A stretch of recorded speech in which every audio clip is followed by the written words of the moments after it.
out that country feeling. You know. Welcome. It's Takes a Village. Today we are delighted. We have marciaorland. She has Afterglow Media. Welcome, Marcia. Thank you, Bonnie. It's lovely to be here. Yes, I'm so delighted that you were here. Thank you. Tell me something. You have many activities, and you have a fabulous reputation. And so if you like, tell me a little. Wow, it was like 2 libraries burned to the ground. Because all the information that they had about their lives and their memories and things that were meaningful for them went with them. Wow. So you've heard you can't take it with you? Well, you can take it with you. That's so cute. When it comes to your memories and the things that make you who you are, and therefore partly who make me who I am. Right. So my sisters and I realized, wow, we lost a lot of opportunities. We got busy in our own lives, raising our own families, and then boom, they were gone.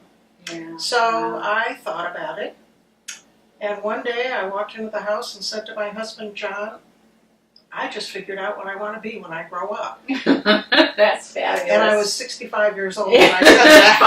Finally. And he said, what? And I said, I want to start a business where I can help people record their memories for their families. And of course I thought I made that up.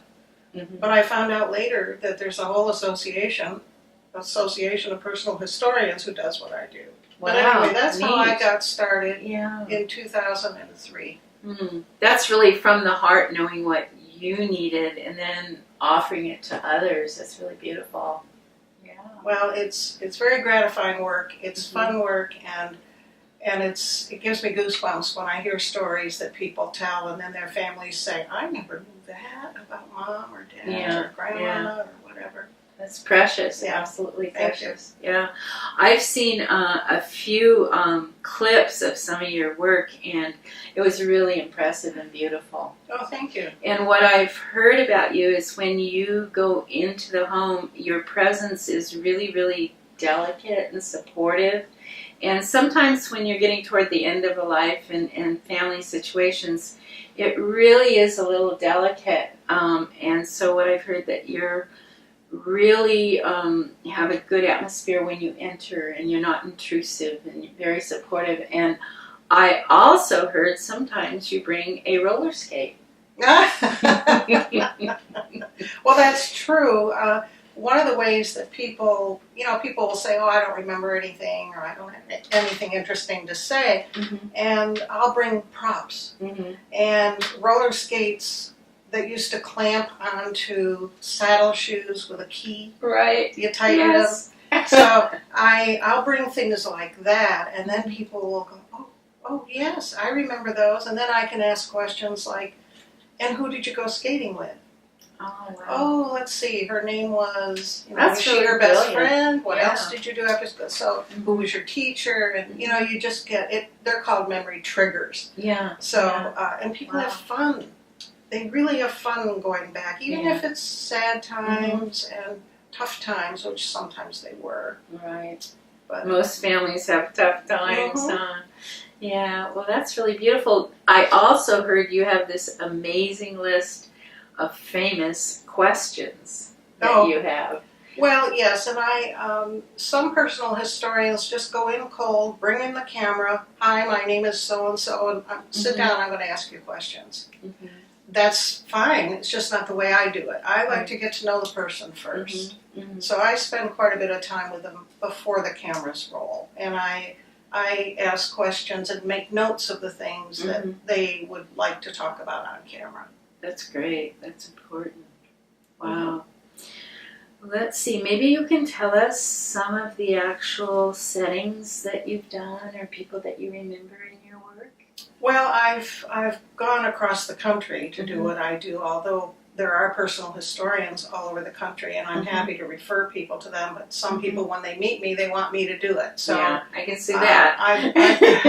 I've been in Florida. There was a wonderful woman there in 2008, and you'll see some of her clips on my website. Great. But we had so much fun because we got her walking around, we got her driving her Prius. She was 84. Wow. And she was still driving to work. Mm-hmm. And so I had my cameraman sit in the passenger seat and get her driving. And we got her in her office and on the ground. So we do a lot of what we call B-roll, which is getting other shots. So when she's talking about something, we can roll what she's talking about. That's amazing. That's really great. It gives a lot of depth to the project. Yeah, kind of a full portrait of things. And I'm sure when it's done and they're watching it back again, they're kind of still, there's my office, there's this. And they have no idea what I'm doing with that. So the way it's put together is what just, it really boggles their minds. But it's fun. And I love the editing because that's where you tell the stories. Well, that's also what I heard about you is you're a fabulous editor, and you also edit something for TVSB, I believe. I do. I edit a monthly show called Get Conscious Now. Wow, that's a great one. It's a good show, and it looks pretty good. And I think that's partly due to the editing, maybe. Right. But they do a good job on the set. They're really interesting. They are, and the shows are interesting, and it's an hour-long show. Yeah. In fact, I'm in the edit right now of the one that was shot on Saturday. So. Wow. Interesting. Interesting. Yep. Well, let's see. I also heard that part of how you learned how to edit is your husband, John Orland, who's very famous. And he helped you learn to edit, and he brought some people in, because I've been working on Final Cut Pro X editing, and I find it really challenging. Well, it is challenging. You know, before I started the business, I was in the corporate world, and I couldn't even put together an Excel spreadsheet. I did not like technology. Yeah. When computers came in, you know, I almost wanted to go out. When I went from a typewriter to a computer, it was. But you know, when you have a passion about something, it's amazing what you can accomplish. Yeah. And John was extraordinarily helpful. Now, he can't edit linearly like I do on a computer. He used to edit with the film. Have the actual film. Amazing. You know, and he was good at that. And he's an excellent post-production supervisor of people who do editing. So when I would edit a little piece, he would come out and look at it. And he could tell me, you know, this scene should probably go before this scene. Try that and see how it flows. And move this over 6 frames to the right. You know, he was able to see stuff like that. Yeah. And I learned that sensitivity. And now he says he can't improve on what I do. Wow. It is kind of really special sensitivity, isn't it? Well, it is. It's storytelling. Right. You have to have a story sense. And it's really fun, and I love the editing. Right, and I know in terms of storytelling, he's shared some. He's writing a script, and you're just amazed that it's a multi-capacity talent of writing and directing and editing, and he's a facilitator for a group that's at TVSB right now called The Table, and so there's lots of people interested in film. It can be producers, camera people, screenwriters, and that's the second and fourth Wednesday at 6 o'clock at TVSB. Yeah. John works hard with that and has fun. John is an excellent teacher, and he's a wonderful mentor, and he loves to help people and impart what he's learned through the years. And he's an expert, so people who get the opportunity to pay attention get a lot of the resource is unbelievable. But, you know, sometimes I think when men are successful, it's great and fabulous. But I also sometimes think the wives have a little input there in a supportive manner. Oh, I don't agree with you there, but I think so. Right. Well, you know, the film business in general is a tough business. Oof. It is not loyal. That's interesting. That's fascinating. No matter how much talent you have, no matter how much you know and have learned, and the passion you have and have stuck to it, it doesn't necessarily reward those things. So it's a business that takes a special person, and John is that person. It's amazing because I think I wouldn't call it warm and fuzzy. And although he seems to have integrity and, warmth, kindness, and he has that other side, I think, that can survive some of this stuff. Yeah, it takes just what a combination. Right. Yeah. And he has me. And you. That's right. This is about you. Yeah, he's a lucky guy. Have I told you about the trip I'm taking? Oh, good. Thank you. No, I'm not yet in this filming yet. Thank you, Marcia. Well, this is kind of interesting. A couple of years ago, I lost a couple of my first cousins. I haven't seen them in probably 50 years. Wow. And they're in their 80s. And they were a part of my growing up in Western New York, in the little town of Warsaw, New York. Wow. And I just got this idea in my head that I wanted to go visit each one of them and record their memories of growing up. And so I have finally put that trip together. Wow. And it's going to be a road trip, which I hadn't thought of in the beginning.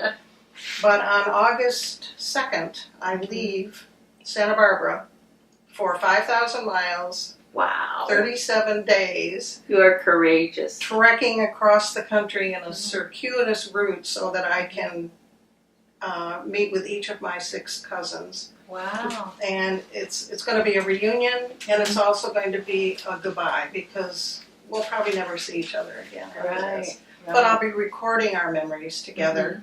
And then when I return in September, I'll be making a short subject documentary of my trip and hopefully get it into the film festival. Oh, fabulous.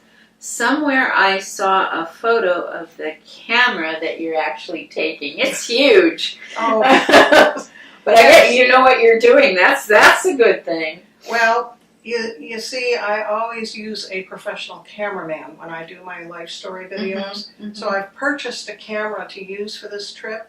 And as far as I've gotten is putting it on a tripod, and it's sitting there staring at me, and I have to learn how to use it, and I have to learn pretty soon. Yeah, because, that's true. But the other thing is, we got notice on our apartment. We have to move and find a new apartment because the new building owner wants our place. The new, It's been sold, so the new owner wants to occupy our space. So besides planning for this trip, we're looking for a place to live. Don't you love when things come together like that? Sometimes it's just great. I'm trying to find the good news in this right now. It'll come. It might be a little delayed. Let's see. Whenever there's a challenge, there's a benefit. That's what they tell me. Yeah. I can hear my mother. There's no way. Yeah, she was always a positive person. Really? So, really? Yeah. So anyway, we're doing that right now, and I'm using that as an excuse for not having to dive into this camera, which sits there. I did name it, however. I name everything. So I have a name for my camera, I have a name for the microphone, and a name for the tripod. And the name for the camera is? Squirt. And the tripod? Stilts. What did I live out? Oh, the shotgun mic has a fuzzy thing on it to keep the wind from it. And I call that Pierre because it's black and it looks like the Cocker Spaniel I had when I was little. That's fascinating. I'm sure that's really going to help with your technical abilities. Oh, it definitely helps. If I give them a name, then they're friendly. They're friendly. So they're more approachable. That's right. And there's nothing like a Cocker Spaniel. That's fabulous. Good. Yeah. So, well, I guess we're almost at the end of this. And I just so appreciate that you've come in. I think you were going to talk about the Rockwood Center. Oh, the Rockwood Club, yes. Club. I joined a group called Santa Barbara Women's Club. And they meet at the Rockwood Club that's up past the Mission. And I never knew it existed, but it is a beautiful, beautiful facility. It was built in the late 1800s. Wow. It burned down once. and has been restored, and it's just such a surprise to me to find this facility. And it is a venue that can be rented for all kinds of meetings and weddings and events. Yeah. And it's just a very special place, and if you haven't seen it, I encourage people to go look at it, because it's just gorgeous, and it's steeped with history. And you know, if you go to the Google, probably you can find some of the history of the club. Right. I saw it the other day, and I knew it as children. We chased pollywogs in the stream there in the little park. It's really pretty. But there's an association for women in journalism, and they had an annual awards meeting there with, I think Marilyn Tam got an award, and there was poetry, and it is just a stunning building. Oh, isn't it? Yeah, all the stone in the setting, and yeah, they've preserved it beautifully. Yeah. That's neat. Mm-hmm. Great.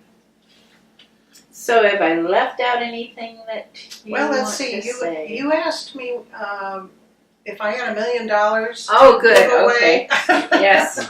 We're talking about Santa Barbara, and if someone had an extra $1 million, what charity might it go to? Well, actually, I have thought about that, and I think I'd parcel it out. I think TV Santa Barbara would be getting a portion of it. That's a fabulous place. I think they need and they need some help there. Yes. There's a gal in town, Kate Carter, who has a company called Life Chronicles, and she does what I do. Neat. But she does it for people who are more in crisis and who don't have the funding to be able to afford to do a project. And wow, what so a resource. Her nonprofit, Life Chronicles, would get a portion of my $1 million, because I obviously am very supportive of what she does. Yeah, great. And Great. I think there was something, I know, the veterans. I would give the other third to help veterans who have PTSD and or who are having difficulty coming back into their communities. Boy, they need a leg up. It's amazing what's going on with them. The other thing, I think I remember that you have so many beautiful interests, but developmentally disabled people. Oh yes, I for about 8 years I've worked for a nonprofit out of Sacramento who we advocate for people with developmental disabilities, and we use videos and things to help them become more self-reliant, become more integrated into their communities, and learn that they have choices and they have rights. Right. Something they don't always feel like they do. Right. Do we have time to talk about show and tell? Do it. Do we have time? Okay. Show and tell it is. I think this is something, it's a little tip that people can do with their family members when they get together, whether it's Thanksgiving or whether it's for a birthday or a reunion, to plan in advance a show and tell event. And this is to help people get the conversation started with regard to personal histories and recording memories. And so I encourage them to even the children, to bring an object, something that is important to them, whether it's a photo, maybe it's a soccer trophy, maybe it's a painting they got when they were traveling, if it's a grandparent or a parent. And each person gets to speak for 5 minutes about why this is important to them. And everybody else puts their phones away, their devices away, the TV is off, and you listen to what that person is saying. And for instance, this is a photo that I would bring, and I'm not sure whether you can see that. Oh, it's so cute. I love it. This was my 3rd birthday. Wow. And every birthday, my father, and I'm hiding myself, I know. She's back there.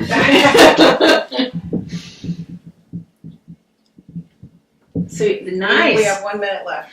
Okay. But that corsage is actually this corsage. Oh, wow. You know, So that, it's fascinating how the physicality of things is so special. right, and then you yeah. learn a lot about my dad to know Uh-huh. that he gave each of his girls, there were 3 of us, a corsage for every birthday starting with number 3. Oh, how So special. that would be my show and tell to Right, talk, and then people right. would start to ask about the dad, and Right. so You know what's so beautiful is that even parenting was going on in that We're sense. Okay. Anyhow, thank you, Marcia. I've been delighted to have you here. Thank you, Bonnie. And It's I been a wish you pleasure. well on your trip. Thank and you. I'm sure it'll go well. And so that's It Takes a Village interview with Marcia Orland.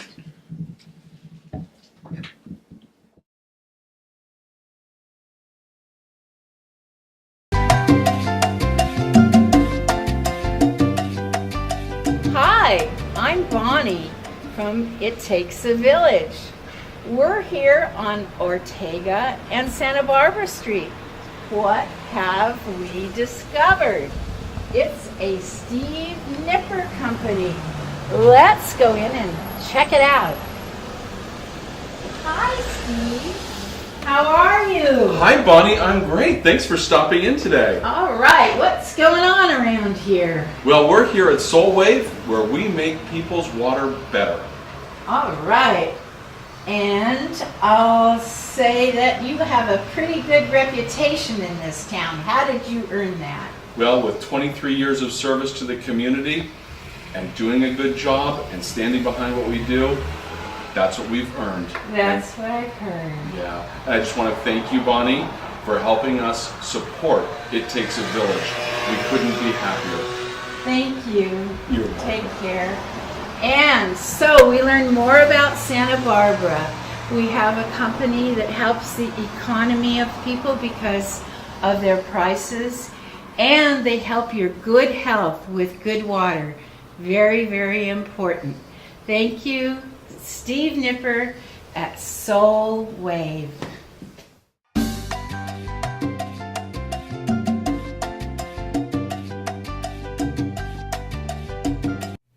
Hi, I'm Chris Jensen from Jen's Guitar and Music Company, and I'm proud to sponsor It Takes a Village. And just so you know where we are, here's my card.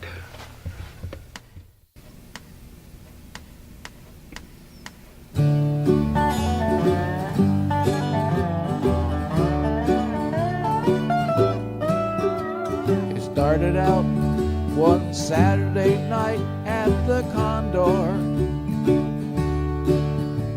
You told me you didn't love me anymore.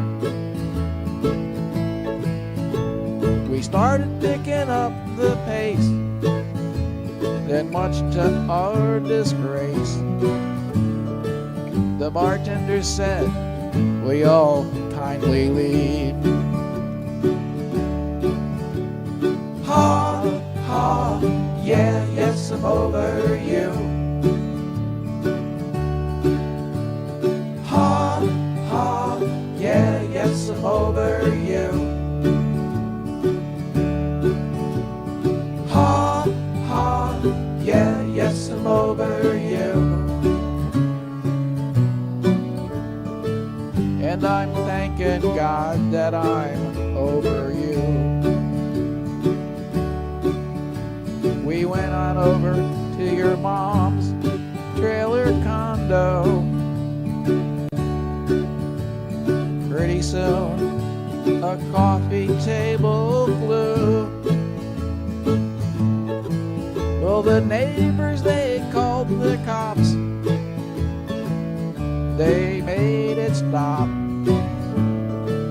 And then your dog bit on my shoe. Ha, ha, yeah, yes, I'm over you.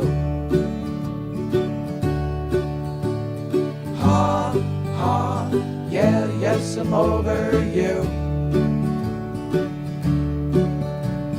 Ha, ha, yeah, yes, I'm over you. And I'm thanking God that I'm over you.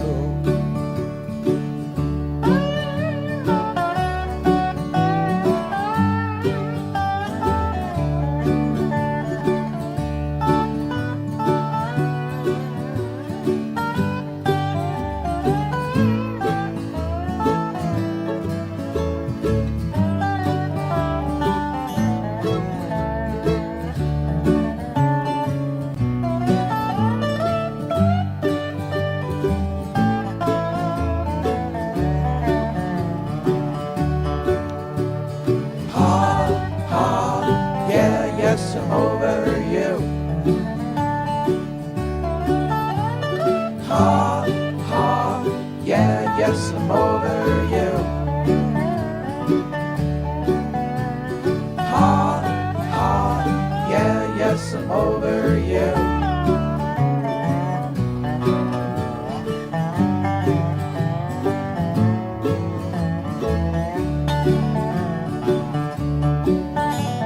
The moral of the story is there is no moral.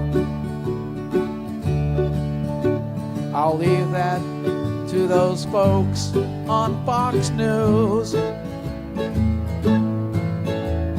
Another man might have been angry, another man might have been blue. Me, I just went out and bought some shoes. Ha, ha, yeah, yes, I'm over you. Ha, ha, yeah, yes, I'm over you. Ha, ha, yeah, yes, I'm over you. I do. And I'm thanking God that I'm over you.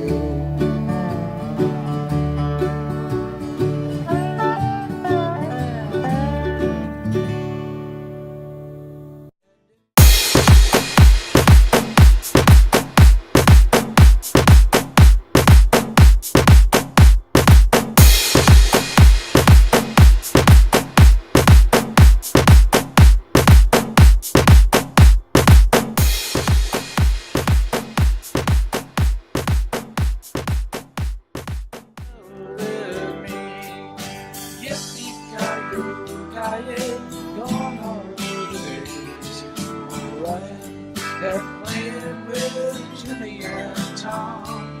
Yippee-ki-yo-ki-yay, gone are the days of living and being with Daddy and Mom. They have the old records of Hoppy and Gene. They've got that country feeling, you know what I mean. Every time